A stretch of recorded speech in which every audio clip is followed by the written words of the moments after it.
Alors, mbote mingi na balandi biso oyo balinga émission oyo awa biso na pesi bino nyonso mbote esika nyonso ezwami bino na pesi bonjour na bandeko ya bayokaka monoko ya lopoto bonjour na pesi good morning na pesi bondia na pesi jambo moyo bish na minoko nyonso oyo bokoyokela en tout cas nzambe alingi bino mingi penga pe nalingi bino mingi. C'est toujours moi, Georges Chimba, porte-parole de Jésus. Encore une fois de plus, je reçois pour vous Pasteur Onésime. Azongeli biso sur na plateau a biso pote to pambolama na maloba o nzamba che na monoko mumbu na ye na pokwa ya lelo. Donc en tout cas bande konyoso ba komela kinga nzambe ya pambola biso makasi nzambe ya pambola bongo l'homme de Dieu pasteur Papi Alphonse bishop Papi Alphonse nzamba pambola l'évangéliste Guirema nzamba pambola papa Eiffel Malonga nzamba pambola basani ya nzambe nyonso oyo bazo komelanga en tout cas nzamba pambola bino pasteur Meshak nzamba pambola yo église bon pasteur nzamba pambola yo mingi koleka nzamba papa Onésime na plateau oyo tomeka kosola na ye na thème oyo nzambe achaki lokola fardeau apport ya église na mboka nini église esengeli esala pona esunga mboka nini esengeli église esala po esunga société en tout cas eza thème moko eza vraiment na motu ya mingi eza pe na mwa baba branche makamba kolobe kozala mingi tokosungama mingi na nzela ya thème oyo na mosala nzambe pasteur Onésime na pesie bonsoir. Yeah, bonsoir papa. Boni papa. Et nangolo nzamba zobatela. Santé makamunyo so na bandi kimia. Nyonso fuma na grâce ça va.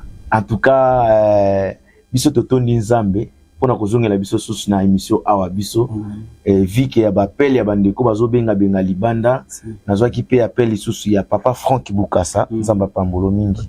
Merci papa Franck Bukasa, merci vraiment pona lisungi nzambe apambolo ya koleka. Nazo susu pasteur Onésime na plateau oyo mais lokola mon mesano maloba na nzambe ezali nzela solo pe bomo. Donc yambo ya koyoka loba na nzambe tolingi tokota na losambo et puis tout fungola thème na biso ya poko alelo. Yes, to bondeli. Seigneur, nous te disons merci pour encore une fois salut sur grâce ya ko participer sur na plateau oyo pour transmettre message na yo na libota na yo. Et ndenge na lobaka kande na senga kayo que Seigneur maloba oto lobaka ezala biso te parce que tu nous as enseigné que la parole c'est toi.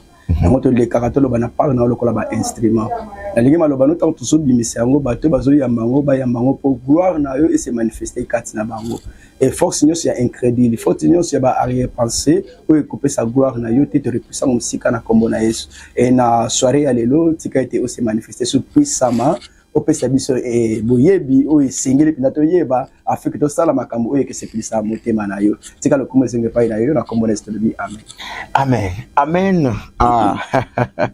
merci la bande kono so ya Viana merci pe na frère Yannick Misoko ndi azobingisa pe na bana nzambe nyonso na a célébration à tout à l'heure ciao frère Yannick Misoko tozala na wana le 10 na zangu en tout cas bana nzambe ba kopambolama koyoka frère Yannick koyemba pona lokumu ya tata. Alors papa Onésime lelo penza tonga to sur la moi mukie na likambo etali thème oyo apport ya église kati na mboka. Alors nini esengeli na biso apport nini esengeli église esala pona société nini esengeli église esala pona mboka. Il y a Zamazo Lokomu, thème vraiment très important pour Nabiso. Tu thème intitulé Rapport de l'Église au monde ou rapport de l'Église aux nations. Et tu sur ce rôle de l'Église au monde et rôle de l'Église aux nations. Voilà. Donc ça, l'Église a un rapport où il faut apporter dans le monde. L'Église passe un rôle où il faut apporter dans le monde. On a deux choses. Voilà. Azana rôle, azana rapport, pardon. Voilà. Un rapport, il faut apporter dans le monde. Dans le monde. Un rôle, il faut jouer dans le monde. Dans le monde. Ok. On travaille avec rapport de l'Église au monde et aux nations ou aux nations. Ok. Rôle de l'Église au monde ou aux nations. Voilà. Dans l'ingénieur pour enrichir le thème nabiso, autant dans le livre il y a Actes des apôtres. Actes des Apôtres. Chapitre 4, verset 31 à 35. Actes des Apôtres, chapitre 31, chapitre 4, verset 31 à 35. Merci. Amen. Quand ils errent, prié, les lieux où ils étaient ensemblés, tremblants, ils furent tous remplis du Saint-Esprit. Et ils annoncèrent, ils furent tous remplis du Saint-Esprit. Et ils annonçaient la parole de Dieu avec assurance. Voilà. La multitude de ceux qui avaient cru n'était qu'un cœur et qu'une âme. Nul ne disait que c'est bien lui appartient à propre. Mais tout était commun entre eux. Et les apôtres rendaient avec beaucoup de force témoignage de la résurrection du Seigneur Jésus et une grande grâce reposait sur eux tous. Car il y en avait parmi eux aucun indigent. Tous ceux qui possédaient des champs ou des maisons les vendaient, apportaient le prix de ce qu'ils avaient vendu et ils déposaient aux pieds des apôtres. Voilà. Et l'on faisait des distributions à chacun selon qu'il en avait besoin. Shalom, shalom. Awa, ce que les apôtres faisaient à l'église. Vraiment. Et là, on dit que l'église, il y a l'église. L'église, en réalité, est à la vie.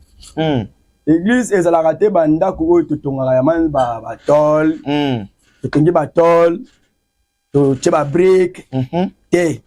Église en soi est ali vie. Et vie wana eza to benga ngo vie à Christ, ya Christ. OK. Vie à Jésus, on to benga église. Na kati ya vie à Jésus, eza pena ba membre.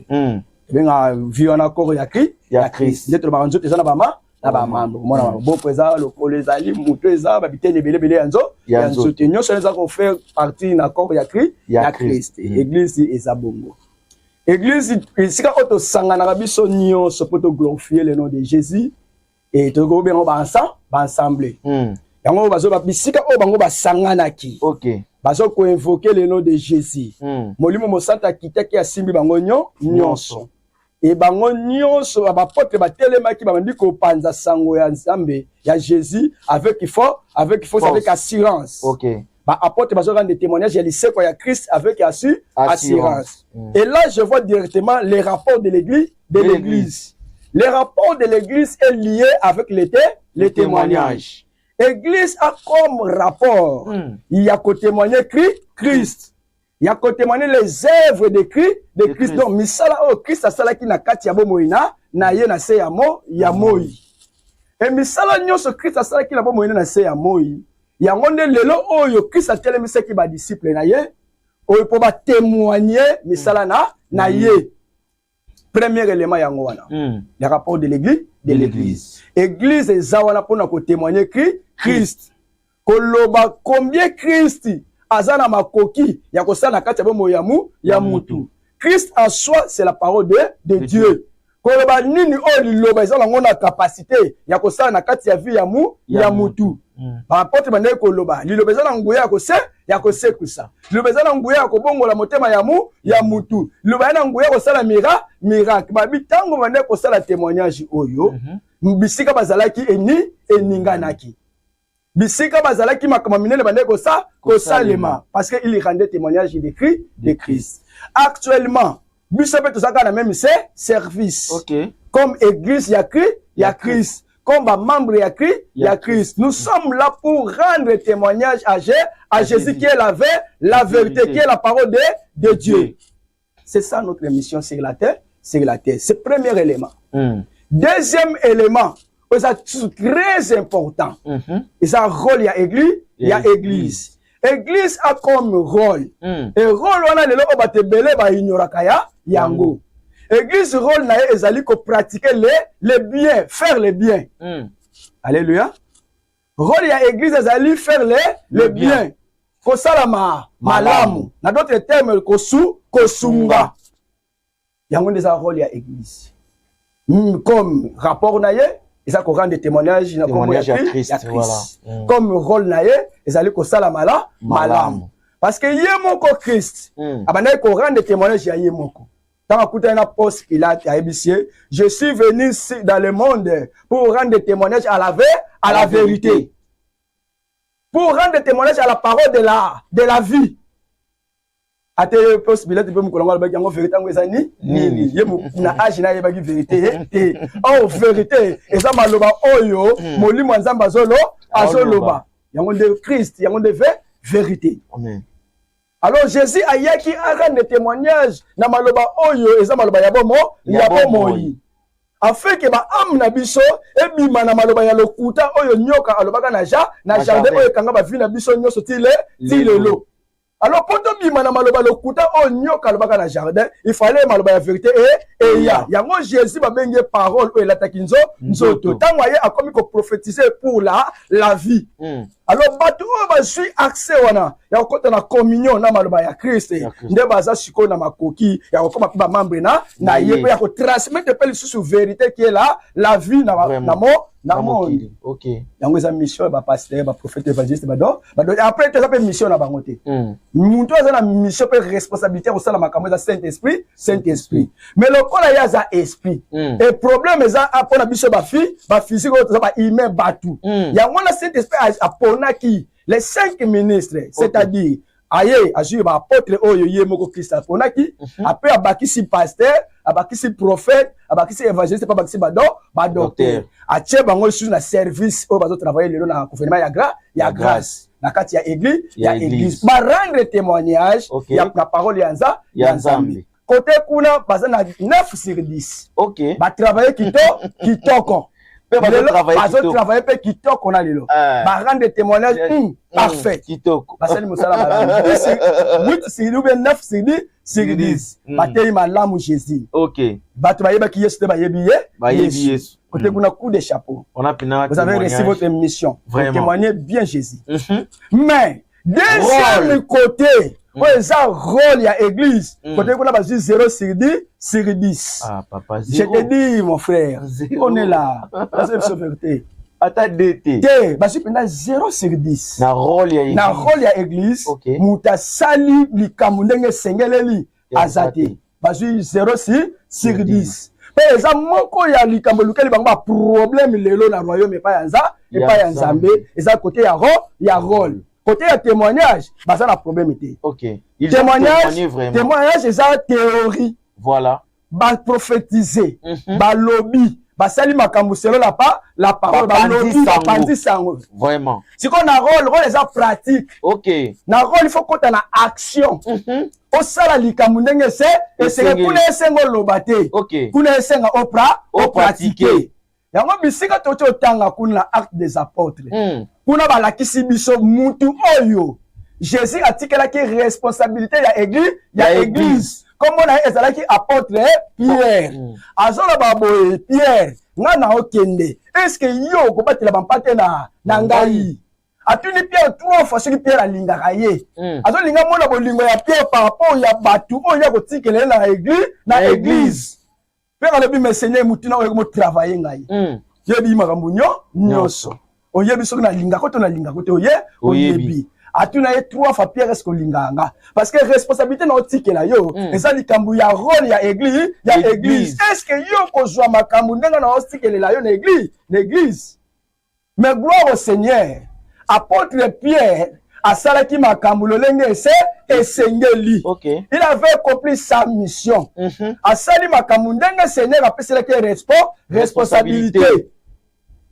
Atei maloba ya Nzambe. Asali miracle na maloba ya Nzambe. Apesi rapport ndenge esengeli pe akoti na rôle asali le pratique du bien. Okay. Apôtre azaki na capacité ya kosunga batu na kati ya église yango nde rôle ya église. Église a na rôle ya kosunga batu na kati ya l'église. Tous ensemble? Église rôle la ezali 1 ko témoigner Christ, 2 ko pratiquer mala ko salela batu malamu ko sunga. Kuna bisika to tanga. Voilà. Ba yebisi biso boye. Na église primitive, na église ya Pierre azalaki boye ko sala boye. Na batu nyonso oyo azalaki na ba membre na ye. Amana ko tala nani o azala biloko ebele. Soki omuntu ozala bilanga ebele, ozala ba mapango ebele, ozala ba ndako ebele, akotinda yo kende koteka yango. Soki oteka okoya na mbongo epa na ye Pierre akolia mbongo wana te. Pierre akozwa mbongo wana, abanda kokabolela ba membre ya église ba bazalo selo ba besoin na bango. Balobi na église na ye mobola azalaki te. Parce que, alléluia, ah, my Jésus. God. Ah, Jésus. Oh, Jésus. Ah, Jésus. Abandé ko sala mission na ye ndenge batindaki ye a jouer rôle na ye malamu balobi bazo zwa bato belaki na mbongo bazo teka biloko na bango bazo na mbongo na kati ya église pour kotala nana za mobola na église nani ozala makokite na église bakozwa bosiwana ba soutenir ye pe ozaki mobola akomi riche balobi église mobimba mobola azalaki te. Mais c'est le contraire aujourd'hui. Il y a beaucoup de pauvres. Nalobi ane bandeli, ba jouer, ba pesi rapport bien. Mais rôle na bango ba jouer 0 sur 10 sur 10. Rapport na bango ba jouer 8 to 9 sur 10 sur 10 côté kuna excellent. Mais na likamotali rôle ba jouer 0. Pourquoi? Parce que après que l'église primitive tango ekei. Église oyo la muki na sima. Ezaki église ya Pierre. Tango bazo sa musala na bango. Ezaki na église mususu pe oyo était le maquis. Ezaki église ya Paul. Voilà. Paul pe ba pesi mission. Mission na ezalaki ate ya Israélité. Mission na ezalaki ate ya ba nation. Tango Paul a joué mission ate ya ba nation. Satan a telemisi esprit ya iniquité.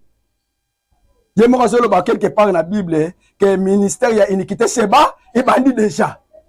Parce que Nzamba la qui sait que déjà que tala ma bomba ni yango ya iniquité ça nini et bandit. Je me rappelle bien makambo c'est bas et bandit. Parce que tant bandi mission Satan telemisi iniquité. Ya on a dit que bazana c'est pas 5 ministres o ba telemaki na lelo o ba kangi église. Toza na mensonge, toza na iniquité, toza na égoïsme, toza na malédiction, toza na pauvreté. Ce sont les 5 ministres ya monde à ténèbres. Oh ba ekofanda na trône na kati ya église bango ba memi égoïsme na mapeka na bango et comme soki boye na ba offrande na église boye na ba dîme na église ba kozango ba tia na ba poche na bango et comme nini héritage privé bazo sala tendenge Pierre bane ko sala azoka bola bango ba commission ya bango moko nde esika ki mobole koti na kati église soki lelo monde souffrir c'est à cause ya 2 personnes c'est à cause ya l'état na ba pasteur qui est l'église bango nde bazo soutenir surtout principalement en Afrique na Afrique awa nde sika ba nation ba vandi na 4 continents Amérique, Océanie, Asiatique, peut-être le continent ya Europe. Na 4 continents wana, esprit ozo régner kuna, eza esprit d'amour. Esprit o lamba o Seigneur alatisaki yango Pierre. Tanga tuneske linganga, abanda ko communiquer bolingo. Pe alataki bolingo kati na ye. Muntu azala bolingo, alinga mona moninga sa nini, anyokwa mate. Yango Pierre, alinga kite église ya Jésus sa nini, anyokwa ma. Yango abunisaki kimobola. Mais tangu Paul ye, ba pesi mission, ça tape atindi pe délégation na ye, ba ilandi ba nation. Principalement ba nation, c'est nous, à qui le continent africain. Nous sommes des nations qui ont souffert. Parce que a bolingo azate mutaye ko fanda aweza ngolu ya Nzambe so okena Asie okuta ngolu ya Nzambe te okena Amerika okuta ngolu ya Nzambe te poto bele ya chaise parce que azala ba élément na ya ta paza pa ngolu mais chaise na ye ezala le continent africain et c'est que Saint-Esprit a trop trône donc Saint-Esprit a trône en Afrique ne siko Satan atini pe élément na ye balunga na Europe balunga na Asie bokene na Afrique beaucoup de ça esprit à iniquité il y a malédiction pauvreté bon vandela yango po bon na gloire ya Nzambe te biso a simbilwa to so héritage nyonso ezali ya mokili mais bango na ba pesa bango ngolu ba bénéficier pe héritage oyo ezate mais siko Nzambe ko obliger loi ya loi akoma ko sala makambu parce que Nzambe mutu achandra ye lokola Nzambe mutu akela ye akosala makambu siko lokola mokela akosenga parce que na devoir wana ya kosala makambu ndenge Nzambe alini pas ali kola Nzambe te soki lobi Satan manipulaki ye tout le monde a manipulé loi yaya bon moi ndenge ba nation ba pambolama parce que ba yambi déjà visitation divine cette fois-ci na nation amtarolela azate c'est quand on va tindi ma message oyo église ya lelo balata esprit ya Pierre basala makambo ndenge Pierre bandeko sala basala makambo ndenge Jésus bandeko sala afin que gloire kati na bango éclater parce que l'esprit saint esprit o bana kati ya gouvernement élément satanique atindaki basa déjà arrêté na minute oyo masonja za arrêté iniquité za arrêté égoïsme za arrêté malédiction za arrêté pauvreté pas za arrêté basa dans la kati ya prison to benga affaire na chef na bango satan leader na bango to na kati ya affaire ba tout zo mona na mokili awa eza ba fils ba ange ya monde terre ya télé ba pratikali ça va dégager force ya justice afin d'établir royauté na ye pe bokonzina na ye dans le monde. C'est maintenant Jésus qui va régner, qui est la vérité. Il y a la vérité qui est bimawa pour ko supporter yango parce que c'est terrible. Ye moko Jésus na kati na biso ba mbuma ba graine auto na kati ya c'est awa ba pesi so semence ya vérité éternel siko to ta bénédiction oyo muta supporter yango azate poto za loboko pété ya biso to kaba biso to pesa bato biso to sunga poto za mandataire makambo wana siko église il faut alamuka azwa rôle na ye ba sauva kiyo po yo po sauver.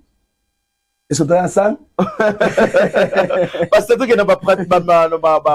as komanyula moko ya moi sepo et facilité bandi komusu. Amen. Rôle ya église na nation. Alors partout Simbiwana parmi les 5 ministères il y a diable, lobby, égoïsme. C'est-à-dire au jour d'aujourd'hui, tu comprendre Nîmes.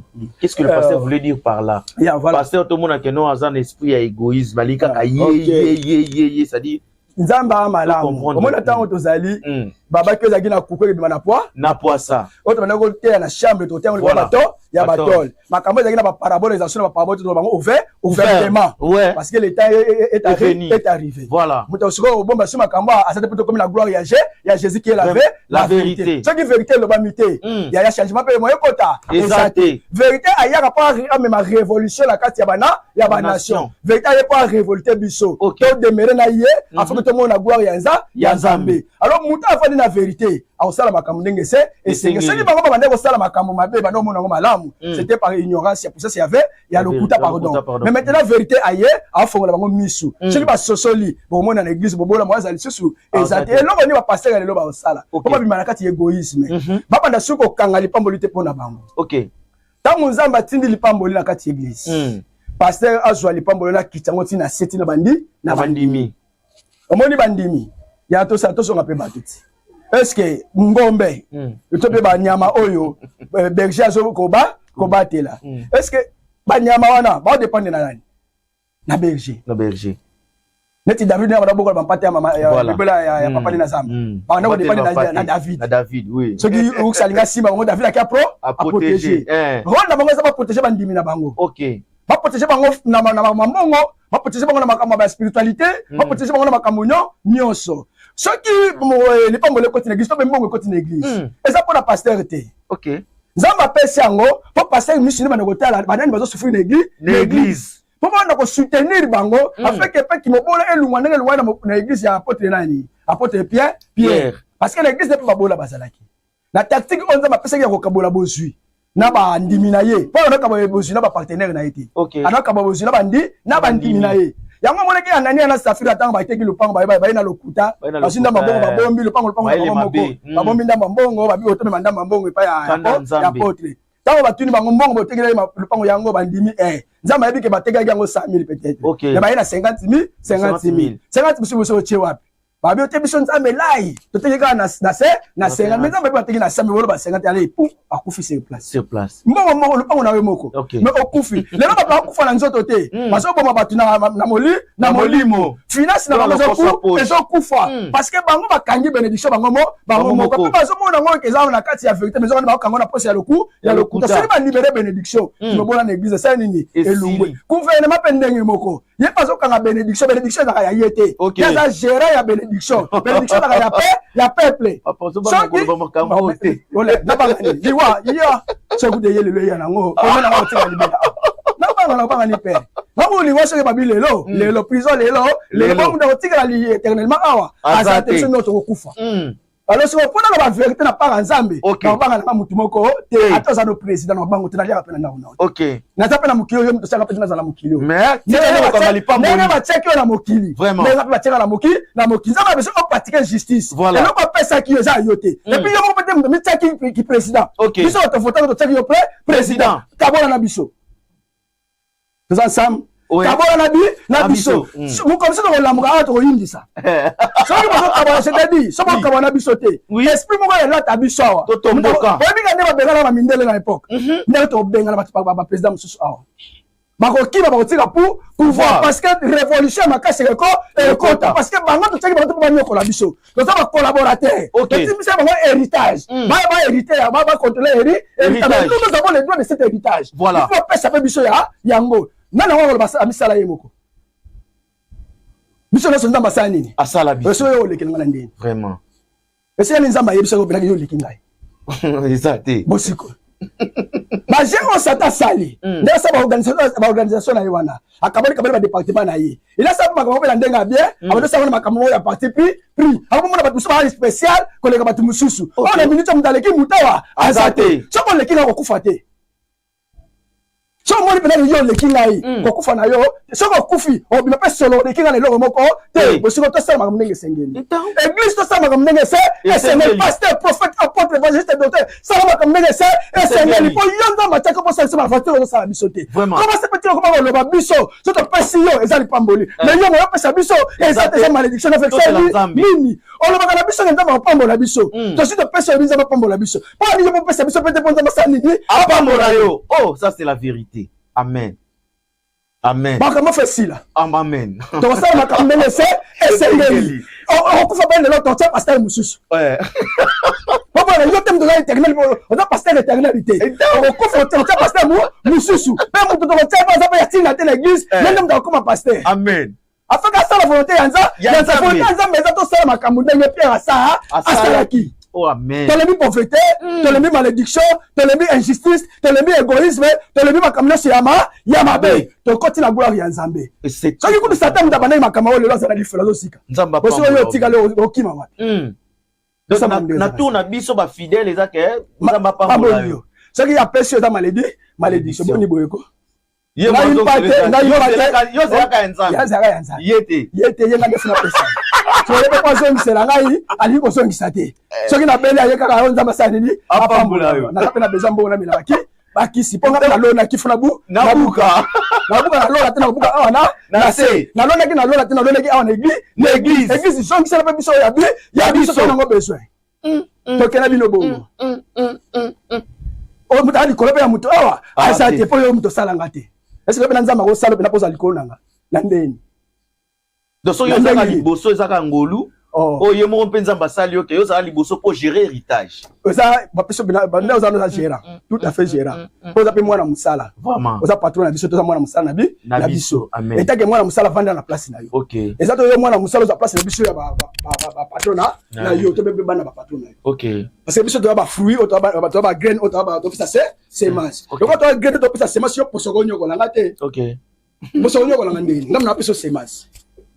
Papa, est-ce que révolte oh ils ont gros até ba tumso ba golo ba ke no temps sus pour yemo razaper l'église ité boye ba no église na ye parce qu'il y aura des questions au ba de sus ba tuna tuna non si bien église c'est la vie oui vie na ngande yango église parce que Christ église moi comme église à Jésus ezaki comme église OK Jésus installé l'église moi ba bien comme oui bien Jésus a côté à la synagogue na bamala et moi na montagne na désert até la tape na miko papa attaque pas l'église parce que l'église là qui yemoko l'église donc na zabo na nga moko église OK parce que j'ai la vie ce qui na kufa église pesa nini et kufa me bateau ba Hollanda siko on a bimisé la semence yango de siko pesa bango ba ko ta gloire nza na basala nzambe ba ko sepela na vérité te ba mona le kwande siko mo combattre bango ya makambo bandi lelo te vérité ba combattre ngo toujours pour pas rappeler qu'on combattre. Vérité ko babi le fils de l'homme est apparu pour détruire les œuvres du diable. Oui. babi ke ino to konyata nyoka na mutu ya ko sobiso na talo. OK. Vous comprenez? Neta micho to nyata ye la mutu. Mais ça va tellement songa na talo ya na normal ya mambo komama. Vraiment. C'est-à-dire quoi? Ce qui va y attaquer, c'est normal. Pour que na bani ko attaque. Pour que na buka na bani na attaque ya jeté, attaque pena makasi. Na kena motinga suka. Jusqu'à ce que ntambe pena mona geno makamako pende va evandi. Ba ko sala makam ndenge za malingi, c'est tout. Ba chéro ça ta kota bona mitema, na bespo ça ta kota bona mitema. Bespo na fait libérer église. Tu as besoin bonzambe vana na kati ya église. Bonzambe zalif sunga moni moninga. Kolita la ka intérêt na to tape intérêt ya moni ya moninga. Omoni moninga la passe koleka te sunga ebi ke l'église le ba ko tshela batho ba moni na passe bo l'église ba sa nini ba tshela na passe ba sunga yo est-ce que makaba botolo belango te ya est-ce que ça mission église église ya ko on est-ce que muto tshela démon mo bimana kata nzoto na ye yo moni o sero bitoko be frère bitoko be c'est démon parce que ebi eloko o sa na kata église te papa église ba tshela batho à chaque jour le papa yango zo teboka yo ko na ko pese mwana nga bala te to na tina ko bala mwana na yo. Besoin de besoin des hommes sur ça nini azo abisha pesa pesa nécessaire siko yonde mozawana atako souffrir na kati église atako mene passe na kati église to ba kitora mi na mission na biso to ya que to récupérer bo jinabi na biso pour église zo na gloire nango parce que la mama on la église actuellement ils lamba ya bonheur parce que la lamba ya miséricorde vraiment et lamba ya salité ya matanga so ba on la lamba ya bonheur église a olela lisute akota na gloire siko bato ba ya kipu basala ba désordre na église nde bato to les mena il faut pas lingwa pas en réalité na kati ya mutu ezalaka esprit nous tout monde pasteur mais esprit na kati na kati na ozana molimo ya mensonge wala molimo ya iniquité wala molimo ya égoïsme wala molimo ya malédiction ya pauvreté mais donc pasteur si vous prenez milimo na tika yo vérité yé pour libérer yo pasteur comment on ça on est pour poser les église les gens battu yo kasi na église no sunga battu mais yo papa ozana papa otia battu battu accompagner na église so ke basani ni basunga kasi yo lemba bandimiti on luka pasa otia bandimi et puis tant bandimi no so so pe bandimi so tina bango ba on doit pesa ba fo ba ça ba commerce et ça pour intérêt na yo moko voilà égoïsme était oponza ma relaxation batamalamu obo travailler na bango batamalamu oko pistolet pe bafo bafungwa mimiso ba tseba ba voyer ta ba zonga pe ba zonga mapambole ba dimezoko et so kolisa pour intérêt na yo moko et puis l'église no mundima mobola ozala nete batma ya ba ya batale na zaki na problème papa pasteur ça sou asunga ka oyo no batu siko satan ko sala bongo comme c'est le wala no nzambe ndazaka ya yo moko ba o ba vanda nde ba bikeko na yo nde mutu ya nzambe te bango ba neki yo OK. Parce que yo dem dosala ba musala. OK. So na ba tala pa ba yo ko be ma atedi pe mi to so pe to sa nini. To so ni lo komi na mi to ko komi patron. Zongi se pe ba bango ba na duwa lango. Na bebi o laisser ma titi puis mais lobi pe la ko pe ma miliki na ngai. Então Isa boete. Après miliki na nga po laisser ma titi mala ya mala miliki na nga pe yango. Ya za match aller retour mina mo metaka aller mais retour mo sa ni. Mo ya ngote. Et simbati. C'est différent. Nzamba pambola papa donc biso no mera bino aller bino retour exacté parce que bo c'est la bokenda bokonza nzambe si mutela sena boyi binoti abika yebi binote bo banota mona injustice abo yibi na bolongo musika na ye bokima wapi et ça c'est qu'on attire na bino ma trop mais je sais que Dieu tout ça ordonnance yango na pona bakisi kaka alors quand ça va pambola yo frère na bike nzamba ko bikisa maladie au bikisa yo mais nzoka ne wana yose na tonga na basani ni batu basera batu frère batu yo se laisser na mbongo ba ke tube tonga ça te que no fo bonde maladie mso bonde maladie mso ya petiti et senga tonga politika so batu be to mona sani ni akufa sungai je te dis frère quoi sungai Zama pambola biso en tout cas vraiment tant on y la passer on hésime na plateau yo zo pambola makasi selon les 5 ministères pe à diable nengi papa lobi wana o expliquer biso kaka égoïsme o expliquer biso kaka mensonge ce sont les esprits oyo ba soit chaise na kati église il y a église mais dans le monde nous avons plusieurs esprits démoniaques mais ba esprit o ba moni comme ça rapina ba sala nzambe na niveau ya rotia na ba poison eza on est jalousie mal placée. OK. Jalousie mal placée tam so mona moninga zo progresser dans le pambola yo siko lingi pe lo le na lo kumbu égoïsme en général les mutu zo sala pena mabe wana ekota bo égoïsme bo ta fait haine. OK. Mama indi mo égoïste alinga ti moninga progresser. OK. Alinga yemo ka sa nini azala bien so mo moninga mo kende bien ali mo petit jalousie mo luka mamina salema mabe et ba sema sur la nécessaire na ya diable côté de l'église mais je sais que lokola déjà gloire nzambe zo landa biso ba bloqué belé libéré église et lokola biso bana nzambe to ba fidèle nini esengeli na biso kosala parce que oza na plateau o eza bien pasteur OK nzamba zo lokumo et loko biso ba fidèle to kosala awa eza nini to se révolter quand ningi papa zo souci na biso eza biso ba fidèle to tali ça peut ba kambi na biso règle de jeu oyo Pierre ajouaki OK asala ngo libanda église té asala na kati église eza règle de jeu oyo nzambe alingi ke se manifester na kati église pour gloire na ye éclater voilà oyebi dia bazarisé akosala so likambo azo kasakeza pour na gloire nzambe mazo sala so likambo pour na gloire ya sa parce que po yeba yango to baki oyeba nzete na fundumana na ngo to mona misala na ngo ke se manifester to mona misala égoïsme ndenge zo se manifester au moins kutu ba pasteur so ba banko na ajoute na yazo souffrir mais ye kuna zo fuluka ali kutu kusunga pe na ajoute na ye ajoute te so ki kutu ajoute ba sungete bongo yo mondimi sort na les années mais ça ma ma casse tous à la même esprit pasteur a pesa nga na pesa pas pasteur lo batege nonga soki na pesa eza lipamboli soki ya pesa eza malédiction verset monté à bible komi makambo wana vous comprenez so les ala ki bongo Pierre alinga osala ngote OK Pierre asala ki ngabege no donner yango de lipamboli ya ba bina église na mobola azana kite eza ngo clair tozonga pinaka na volonté ya nzambe tolunga na basali mingo tikali ka la version na celui qui donne libéralement devient plus riche ya eza ba tactique ya ba spécial bateau mais ce qui est vrai nzambe alingi to sala malamu vraiment on des rôle na biso na siamo na baki rapport na biso ezali to témoigner Christ toloba combien Christ a merveillé combien Christ a nguya ko sekisa combien Christ a nguya ko longola mutu na masumu akotisi na bomo donc il est déjà très important côté kuna na église a suivi na 8 9 c'est 10 pour jouer rôle na saler rapport na mala mine na rôle de sika ko so pour mes ana siko azo ko sala rôle na nini oyo ya basala nzambe bakokipe ko sala pour que ba améliorer ezaka ka conscience na bango et ça là OK basala na conscience na bamasa ko juste liboso ya nzambe pour justice ya nzambe ezali ko pesa mutu na mutu oya mais a mérité ba pesa mutu na mutu a mérité intercesseur azana droit à quelque chose vraiment protocole pas na droit à quelque chose musicien bango nyonso bana service ya église même o ba kombola ka pe église ba yemi na bandimi monsieur nyonso na droit on a ba ko fele ba veut taper na droit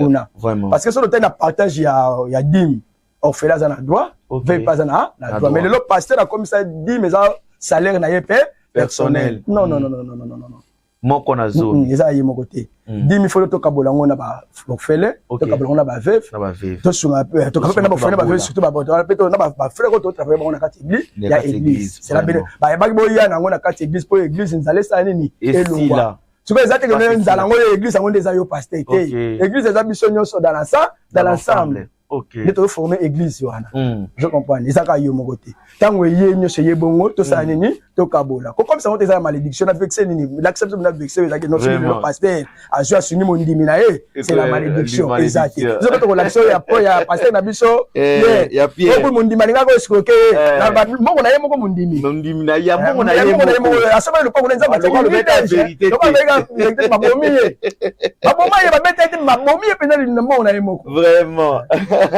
soki mondima bomaki mona mbongo ne bongo yo pasteur comme to sala ba aventure vraiment depo so on eza mabe en tout cas vraiment nzamba pambola biso na bandi ete na pokwa lelo bana nzambe ba pambolami na nzela ya maloba oebimi na monoko mosali ya tata le pasteur Onésime en tout cas mbalasima to robengisa sous pasteur Onésime poto sola na likambo etali dim OK en tout cas ngai chaque fois nous aura ba message ya basala nzambe nous aura ba message ya ba fidèle mususu nous aura ba message ya ba tebele to so l'appel likambo etali nanu dim na okaki bande comme mususu balobi est-ce que pesa mara chaque fin du mois to eza moko na zo me pesa maka annuel to font la parenthèse wana na semaine prochaine alors pour ngai to sukisi lelo awa basala nzambe soki ebetisi bino libaku.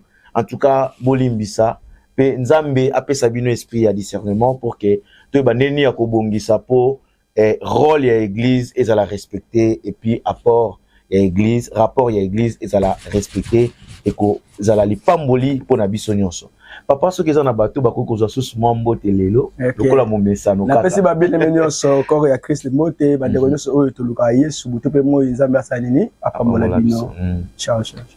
En tout cas vraiment nga pe napesi bongo mbote epa ya Aris Vula Mindemba napesi pe mbote bongo epa ya Mama Nasha napesi mbote bongo epa ya Alvin Masamba Mola Mokonzi napesi mbote lisusu epa Patel Kamunende 3 fois carré na Kinshasa pe napesi mbote epa ya Patrick Mpeti monsieur le docteur napesi susu bongo mbote epa ya docteur Marcelo Sadi le savant noir na kozonga na ngola boye na bakisi susu mbote mingi epa ya docteur Joel Matbakana et mbote na SP Moda Mafuta napesi mbote vraiment sikozali bandeko nyonso ya États-Unis merci na ba message na bino bandeko nyonso ya France bandeko nyonso ya Kinshasa la capitale en tout cas Nzambe ya pambola biso mingi soki Nzamba mizongeli na ete ngai na bino tokokuta na susu na émission oyo awa biso ciao.